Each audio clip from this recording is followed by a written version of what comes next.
மனசாரம் ஐயால சாவே. டேய் நில்றா, டேய் நில்றா, டேய் ஓய் மணியா நில்றா.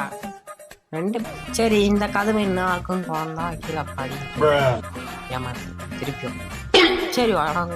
என்னடா இது இப்படி இருக்கு? இதை வச்சுதான் நம்ம கொலை பண்ணுவாங்க போல. கிராணி கேட்பான் இவ்வளோ மோசமா இருக்குது போலங்க. சரி திறந்து பார்க்கலான்னு பார்த்தா என்னங்க திருப்பி திருப்பி ஏமாத்துறாங்க. சரி இது எதுக்கு தேவை? நமக்கு டோர் எஸ்கேப் தானே பண்ண போறோம். இல்லை சரி இந்த டோரை திறந்து பார்த்தா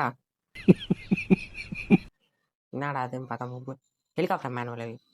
என்னங்க இதெல்லாம் நியாயமே இல்லைங்க. இந்த ரேக் அங்கே ஒன்று இருக்கு, அது திறந்து பார்க்கலான்னு பார்த்தா ஐயோ ஸ்டங்கன்னு போடு மவனே. இனி நம்ம ஆல்ரெடி சைனே வந்துச்சுப்பேங்க தாய் கிழவிய. சரி வா தாய் கிழவியா அவனை சுத்த ஒரு நிமிஷத்துக்கு பொக்கவாய்யா. எவ்வளோ நேரம் தான் இது வந்துன்னு இருப்பேன். உன்னை சுட்டா அது சைன புசனா வந்துட்டானே.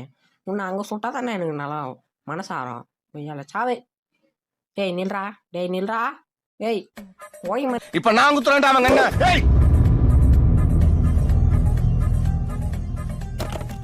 நில்றா. ரெண்டு பேரும் குழந்தைங்கள சாவடி இதில் இருக்கும். போனேன் என்ன உங்களுக்கு இதெல்லாம் தேவையில்லாத வேலை தானே. ஓன மணியாவது கேம் விட்டு ஓடிங்க. நித்தீஷன் ப்ரோ பிளேயர் வந்த பிறகு என்னான்ட்டு ஏய் மொட்டை தலையா ஏய் தாய்கிழவியா. சரி மொட்டை தலையா தாய்கிழவி மாதிரி ஆரம்பிச்சிச்சு. சரி எங்கேருந்து வந்தது தெரில. ஐசியூன்ற மாதிரி வந்துச்சுங்க. சரி மண்டேல ஒரே ஷாட்டு 2 நிமிஷம் அவள் தான் தாய்கிழவியை பத்துச்சு. டேய் எங்கடா இருக்க டேய் உன் பண்ணாடிங்க செத்து கிடக்குதுரா. க்ரோபார் வச்சு நம்ம கட்டையை தச்சு கேவா தாய்கிழவி பாய் பாய் நான் வந்து கிளம்புறேன் உங்கள் வீட்டை விட்டு. வெற்றிகரமாக டோர் எஸ்கேப்பை பண்ணியாச்சு. அதை பாருங்கள் 2 பேரும் எப்படி பார்க்குறாங்கன்ட்டு.